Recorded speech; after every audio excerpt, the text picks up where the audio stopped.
Take a slow breath with me. In and out. You made it here again, back to Coremates, and that already tells me something. You're curious. You're brave. You're willing to look at your mind, your patterns, your emotions, even the messy, uncomfortable parts, and try to understand them. Most people don't. Most people just ride the tide of life, never asking, why am I feeling like this? Why does this keep happening to me? But you're here. And today, we're stepping into a confession that's almost universal. Your brain loves drama. Oh, Noah. My brain has invented scenarios, small crises, imagined conflicts. Purely for entertainment. For fun. I can't even count how many times I've spiraled over a text that didn't even matter. And honestly, it's impressive. In the worst way. Exactly. And here's the thing, it's not because you're weak or messy or overly sensitive. It's because your brain is wired for intensity. Quiet feels strange. Peace feels suspicious. And safety? Sometimes that's the hardest feeling to trust. So we're going to explore why that happens. Not to make you feel guilty, not to label you, but to shine a light on the patterns your brain repeats automatically. And once you see them clearly, you can start to offer your nervous system a different way to feel alive. Without chaos. Let's talk about the neuroscience. It's fascinating, and understanding it helps you see that this isn't your fault. Your amygdala, the brain's alarm system, lights up whenever there's uncertainty, threat, or emotional intensity. It doesn't ask whether the danger is real or imagined. It just reacts. And the nucleus accumbens, which handles dopamine and pleasure, rewards these spikes. That surge of emotional intensity, that mini chemical hit, feels thrilling, alive, urgent. Even if the threat is minor. Even if it's just someone not responding to a text quickly enough. Meanwhile, your prefrontal cortex, the part of the brain responsible for reasoning and planning, can get temporarily hijacked. You know logically that this text isn't life or death, but your nervous system is screaming, pay attention. Respond now. Something's happening. That tension, that push-pull between logic and emotion, that's your brain's drama loop in action. And that's why calm can feel weird, even unsafe. Peace can feel almost boring. Your nervous system is trained to equate intensity with aliveness. When everything is quiet, your brain thinks something is missing. Here's a small story. Imagine a friend who's always been unpredictable in their mood. One day, they're quiet, texting less. Your mind immediately fills in the gaps. Did I do something wrong? Are they upset? Are we okay? Your heart races, your stomach tightens, and suddenly your brain is giving you a mini roller coaster of adrenaline. Even though, logically, nothing dangerous is happening. That's your brain craving drama. It's literally looking for any emotional spike to stay engaged. It's ancient wiring from a time when noticing small signals, even tiny threats, could be a matter of survival. Your brain is wired to notice intensity, uncertainty, and unpredictability. It loves it. And the beautiful thing? Your brain is plastic. That means you can teach it new ways to feel alive. Calm, clarity, creativity, connection, all of these can eventually give the same sense of engagement that drama once did. You don't have to fight your brain, you just have to retrain it gently. So today, we're starting with understanding. Understanding your patterns, your chemistry, your wiring. Because when you see it clearly, it stops feeling like you're broken. It starts feeling like something you can navigate and even master one small step at a time. All right, now that we've seen why drama feels compelling, let's step a little deeper. Because this next part explains the architecture behind it. Your brain wasn't built for peaceful mornings, matcha lattes, or journaling in sunlight. It was built for survival. Literal survival. For scanning the environment, detecting threats, predicting danger before it arrived. Your nervous system evolved to respond to chaos because chaos often meant life or death. And we forget that sometimes. We look at ourselves and think, why am I spiraling over a text? Why do I overreact? Why can't I just relax? And the truth is, your nervous system is doing exactly what it was designed to do. It's alerting you to things it thinks might be important. Drama feels like information. Exactly. And there's a neuroscience beat here. Your amygdala is like an overprotective alarm system. It doesn't care if the threat is real or imagined. If it senses uncertainty, unpredictability, or intensity, it lights up. Your hippocampus, which handles memory, then retrieves past experiences that match the pattern. Maybe an old argument, a time someone ignored you, a critical comment, and suddenly your body reacts as if danger is here now. Think of it like this. Imagine your amygdala is a smoke detector. It goes off at every hint of smoke, whether it's toast burning or a wildfire. The problem isn't the smoke detector. It's that your brain is set to prioritize any signal that could matter. And that's why old chaos feels safer than calm. Because your nervous system has a long history with unpredictability. It recognizes it. It's familiar. Calm, on the other hand, is new. Quiet doesn't trigger the alarm, so your brain starts scanning for something else, anything to stay alive. That's why stability can feel suspicious, even boring. Let me give you a story. Imagine growing up in a household where moods swung unpredictably. Some days were loud and chaotic, some days cold and silent. As a child, your nervous system learned to stay alert constantly. Over time, it started interpreting calmness as something's missing. Danger is coming. So even as an adult, when your life becomes peaceful, your body tenses up without you realizing it. And it's not just a feeling. Your autonomic nervous system, the part controlling heart rate, breathing, and stress hormones, reacts automatically. The sympathetic branch, responsible for fight or flight, can trigger increased heart rate, shallow breathing, muscle tension. You might feel jittery, anxious, or restless even when logically everything is fine. Calm can feel unsafe because your body is primed for intensity. Drama, predictability, and chaos aren't moral failures. They're survival habits. The brain chooses the familiar, even if familiar is painful, over something new, even if that something new is serenity. Old chaos feels like safety. Calm feels foreign. And this is where awareness becomes powerful. When you notice, oh, my body is tensing. My mind is racing. Calm feels strange because I'm wired to expect intensity. Something shifts. You move from being swept away by the drama to observing the pattern. Here's another way to picture it. Your brain is like a security system installed centuries ago. It's not broken. It just hasn't been updated. Its purpose is alerting, scanning, predicting danger. You wouldn't unplug it entirely. You'd reprogram it gently, teaching it that peace is safe too. Exactly. And that's the exciting part. The brain is plastic. Even though it's wired for hypervigilance, it can learn new habits. With gentle practice, the parts of the brain that respond to calm, the prefrontal cortex, which governs reasoning and executive control, and the ventromedial prefrontal cortex, which helps regulate emotion, can help your nervous system trust serenity. So the takeaway here is tender, but important. When your mind spirals, when your body reacts before you even know why, you're not broken. You're a highly sensitive, survival-oriented system operating exactly as it was designed to. And now, with understanding, you can start retraining it, one small step at a time. So when you notice yourself tensing at the first hint of uncertainty, or feeling pulled into imagined conflicts, pause and name it. This is my brain scanning for danger. It's doing what it thinks keeps me alive. Awareness is the first step.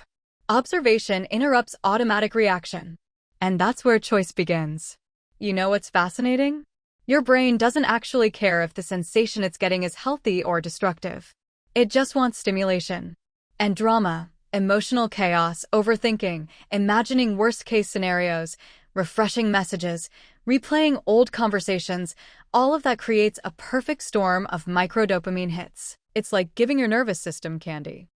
Over and over. Tiny bursts of intensity that your brain interprets as excitement, importance, urgency. Even if, objectively, nothing is happening. Exactly. Imagine this. You're waiting for a reply from someone. 20 minutes pass, then an hour. Your chest tightens. You start imagining what they might be thinking. Did I say the wrong thing? Are they upset with me? Maybe they don't like me as much as I thought. That inner spiral? That's your brain chasing a dopamine hit. And here's the science behind it. Dopamine isn't just about pleasure, it's about anticipation. The unknown triggers your reward system. That tension, that uncertainty, it activates the ventral tegmental area and the nucleus accumbens, which are basically saying something important is happening, pay attention. Which explains why drama feels alive. Even the tiniest uncertainty, a clipped text, a delayed response, a change in someone's tone, can light up the brain like a fireworks display. And your amygdala joins in, interpreting this uncertainty as a possible threat, turning it into a full-blown emotional spike. It's a loop. The uncertainty triggers dopamine. Dopamine makes it feel urgent, exciting, alive. Your brain starts craving that pattern. So you create it, or notice it, or chase it. Again and again. And the kicker? This is why peace can feel dangerous. If your nervous system is used to running on high alert, real calm doesn't feel rewarding.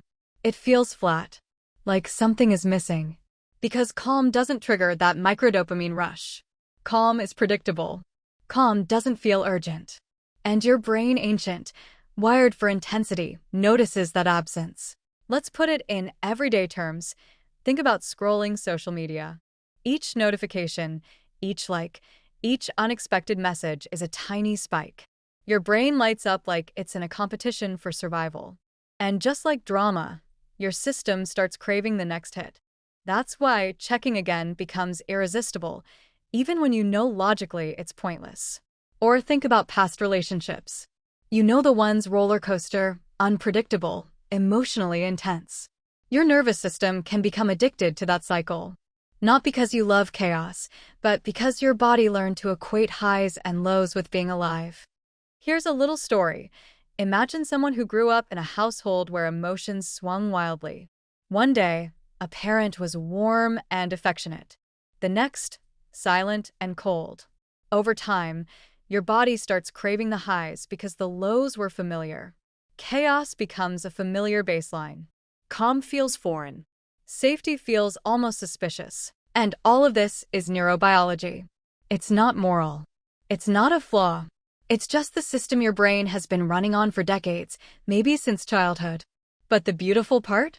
This system is rewirable. You can teach your brain to get dopamine from clarity, connection, creativity, and calm instead of chaos.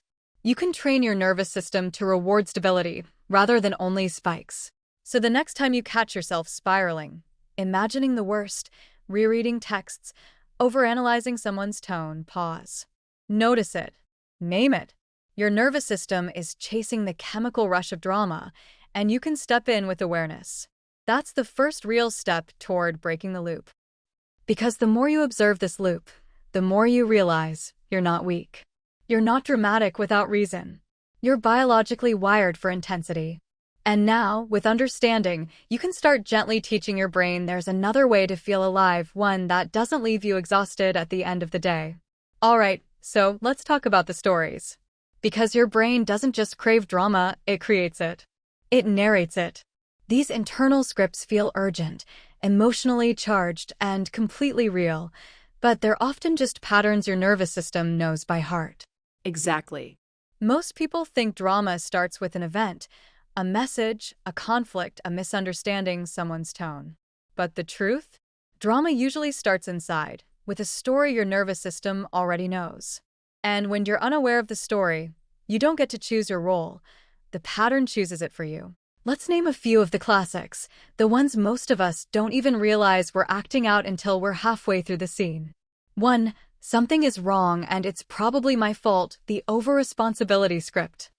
This is the one where a tiny change, someone being quiet, a delayed reply, a slight shift in tone, immediately makes you assume you caused it. Right. Picture this. You text a friend about dinner plans. Hours go by with no answer. Your mind instantly fires up. Did I say something wrong? Are they upset? Maybe I annoyed them. Your heart races. Your chest tightens. Your brain starts spinning a narrative that probably has zero connection to reality. It's that internal loop of, I must fix, explain, or apologize, even when you didn't do anything. And here's the kicker. This pattern often comes from childhood.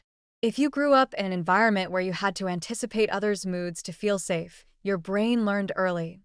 If I don't take responsibility, something bad will happen. And the funny thing? Your nervous system rewards this overthinking. Dopamine spikes every time you imagine a scenario and solve it in your head, even if it's completely fictional. 2. If I don't control this, everything will fall apart, the hypervigilance story. Yes, the one where you feel like the world is fragile, like one wrong step and everything collapses. Picture trying to organize a group project. Someone misses a small detail. Your mind immediately goes, if I don't step in, this will all fail. I need to micromanage, predict every outcome, fix every little thing. You're creating a storm where none existed, and it's exhausting. The brain thinks it's helping, but it's actually generating emotional chaos to feel in control. The prefrontal cortex tries to plan, but the amygdala keeps sounding alarms. You're caught in a loop of urgent thinking that feels necessary, but is mostly imaginary. The survival wiring is strong here. Your nervous system equates vigilance with safety. So the drama feels protective, even if it's draining. 3. They're pulling away, I need to chase, the attachment trigger story. This one is all about relationships. A small shift in someone's energy. Maybe they seem distant for a day, and suddenly your brain fills in a story of loss, rejection, or abandonment. Like checking a partner's messages 3 times in an hour, replaying conversations, imagining worst-case scenarios. Your nervous system interprets the tiniest ambiguity as a survival threat. If I lose connection, something critical is at stake. This often comes from attachment patterns formed in early life. Your brain learned that connection equals safety and uncertainty equals danger. So when someone steps back even slightly, your body reacts as if you're facing a predator. And once again, dopamine keeps the pattern alive. The chase, the imagining, the detective work, it's rewarding. You feel alive, even if it's exhausting. 4. If there isn't intensity, something's wrong, the chaos familiarity loop. Now, this one is subtle, but powerful. If you grew up with instability, emotional highs and lows, conflict, unpredictability, calm can feel almost unsafe. Exactly. A quiet day, a smooth conversation, a steady relationship, your nervous system doesn't know how to respond. It's scanning for drama because that's what feels familiar. Your body almost creates conflict to feel alive. Think about an adult relationship where one person is consistently calm and kind. Someone wired for chaos might unconsciously test boundaries, provoke small conflicts, or interpret calmness as a problem. It's not malicious. It's the brain seeking the emotional spike it recognizes. And the fascinating part? You can be highly self-aware, emotionally intelligent, and still fall into these patterns. They're not character flaws. They're survival scripts. Old programming that simply hasn't been updated. But here's the power in naming them. Awareness interrupts the pattern. The moment you can say, my brain is spinning the I must fix it story again, you step out of being inside the drama and move toward observing it. And once you observe it, you reclaim choice. You can pause, breathe, and decide, do I want to respond this way? Or can I step back, feel safe, and choose a calmer response? That's the first step toward rewiring. Recognition. Observation. Choice. You're no longer a passive actor in an old story. You're the director of your nervous system. Okay, so now that we've named the patterns, the chemicals, the drama stories, let's talk about what it actually looks like to step out of them in real time. I want to start with something important. This part can feel overwhelming if you imagine healing as never reacting again, never getting triggered, always being calm, enlightened, perfectly neutral. But Elen, we both know it doesn't work like that. Exactly. Healing isn't about being a Zen monk 24/7. It's about micro-moments. Tiny, messy victories where you notice yourself spinning and catch it a fraction earlier than before. One breath, one pause, one awareness. And this is backed by neuroscience. The brain is plastic, which means it can rewire itself with practice. Every time you pause, name what's happening, and respond differently, you're strengthening connections in the prefrontal cortex, the region responsible for reasoning, planning, and regulating emotion. Meanwhile, the amygdala, which lights up for perceived threat, starts learning that calm can also be safe. Over time, your nervous system doesn't automatically jump to chaos. It begins to trust stability. Step 1. naming what's happening as it's happening. This is the emotional equivalent of turning on the lights in a dark room. You don't need to fix anything yet. You just see it clearly. Exactly. Try tiny, factual statements. I feel my chest tightening. My mind is racing. A story is starting in my head. I notice irritation rising. Not poetic, not dramatic, just observation. This alone signals to your nervous system. We see this. We can handle it. The brain starts releasing GABA, the calming neurotransmitter, which helps temper the amygdala's alert signals. And it doesn't have to be long. Just a single sentence, quietly acknowledged, can interrupt a spiral before it takes off. Awareness equals interruption equals control. Step 2. Pausing before the spiral. The pause is powerful, but it's not avoidance. It's self-respect. One deep breath. One sip of water. One quiet, give me a moment. And here's why. Physiologically, when you pause, your vagus nerve gets a signal that you're safe. Heart rate slows. Breathing deepens, cortisol levels dip slightly. Your body can finally catch up with your rational mind. 10 seconds of pausing today can prevent 10 hours of emotional cleanup tomorrow. It's remarkable how something so small can have a ripple effect. And your nervous system starts to notice. Calm doesn't mean danger. Stability doesn't mean loss. Step 3. Speaking the truth without performing it. Drama is emotion turned into performance. Healing is emotion turned into communication. Exactly. This looks like, I'm hurt, but I'm here. I'm feeling anxious. I need a moment. My nervous system is loud right now, but I'm not leaving. This reminds me of something old. It's about my past, not you. Notice the difference. No explosions, no collapse. Just steady, grounded truth. Your nervous system feels acknowledged, but not hijacked. And with practice, your prefrontal cortex learns to regulate the amygdala even before it hijacks your body. That's literally brain training in real time. Step 4. Asking your body what it needs right now. Your body is always the first to know. Before spinning into overthinking, pause and ask, do I need comfort? Do I need distance? Do I need to slow the conversation? Do I need to be held, physically or emotionally? Drama arises when emotions run faster than your needs. Peace happens when you name the need before the emotion takes over. Even small actions, holding your own hand, drinking water, going for a short walk, can reset your nervous system. Step 5. Choosing the smallest possible next step. This isn't about grand gestures. It's not a revolution. It's a single, honest next step. Yes. One breath. One sentence. One small boundary. One micro moment of awareness. Repetition rewires the brain far better than trying to overhaul your personality in one day. Your nervous system starts associating safety with consistent, small actions rather than chaos. Imagine it like planting seeds. Tiny, repeated, consistent. Eventually, the garden grows. Your brain begins to crave peace instead of drama. And here's the beautiful part. This practice doesn't just change your internal experience, it changes your relationships. When you show up calmer, more present, more honest. Some people fall away because they can't connect to you through chaos anymore. Some people step closer because they can finally reach you. And most importantly, you start relating from your anchored self, not your triggered self. This is the shift from my emotions control me to I can feel deeply without losing myself. And the brain? Over time, it stops craving drama like a sugar rush because stability starts feeling alive. There's this moment, and it doesn't come with fireworks or a sudden epiphany. It's subtle, quiet, almost imperceptible at first. You realize you don't miss the chaos anymore. The highs and lows, the constant spinning, the overanalyzing, they no longer feel essential. That rush you once craved, it's absent. And instead, something else begins to bloom. Steadiness.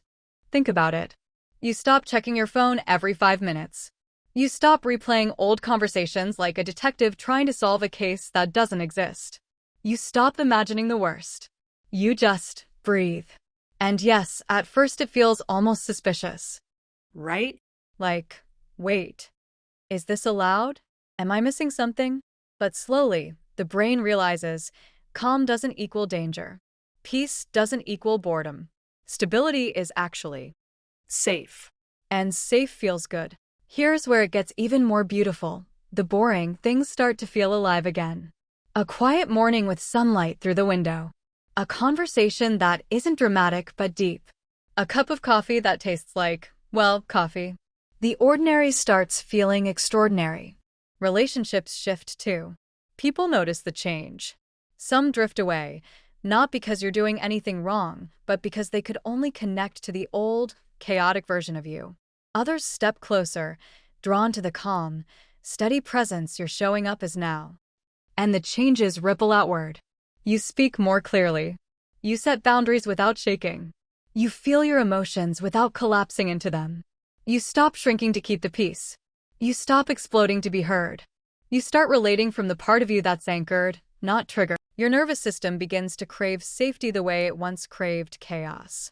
It learns that you can feel deeply without spiraling. That love and connection don't need drama to exist. That your own presence, your calm, steady attention, is enough. And daily life starts to feel different. You notice the small, rich textures, a smile from a friend, the warmth of sunlight on your skin, a quiet evening that feels nourishing. These moments, once overlooked, become vibrant. Life itself feels fuller. Even challenges feel Different. When tension arises, your nervous system doesn't jump to drama automatically. You notice, pause, respond from clarity instead of fear. You see opportunities for connection rather than triggers for conflict. And here's the part that surprises people the most. It's not that life gets easier. It's that you become clearer, steadier, stronger. The emotional roller coasters no longer dictate your experience. You no longer chase spikes of intensity to feel alive. You choose aliveness, through presence, through curiosity, through the simple act of being fully here. And your relationships reflect that inner change. Some people can't keep up because they relied on your chaos. Some show up more fully because they finally meet the real you. And most importantly, you meet yourself differently. You honor your emotions. You honor your boundaries. You honor your nervous system. So if you're listening to this right now, take a moment. Feel that possibility. Your calm is not a fantasy. It's a skill. Your brain isn't fixed. Your patterns aren't fate. And you're already practicing, just by noticing, just by wanting a different way of being, just by listening. We're proud of you, truly. This work is slow, deep, and sometimes uncomfortable. But it's also the most loving thing you can do for your future self. Every breath, every pause, every small conscious choice is a gift to the version of you who deserves steadiness, clarity, and calm. If this episode felt like a mirror or a breath you didn't know you needed, stay close. Share it with someone who's tired of spinning through emotional roller coasters. Make sure to subscribe so you don't miss what's coming next. And until next time, take care of your nervous system. It's been carrying you for a long time. Treat it with patience, curiosity, and love. Because when your nervous system feels safe, everything else starts to shift.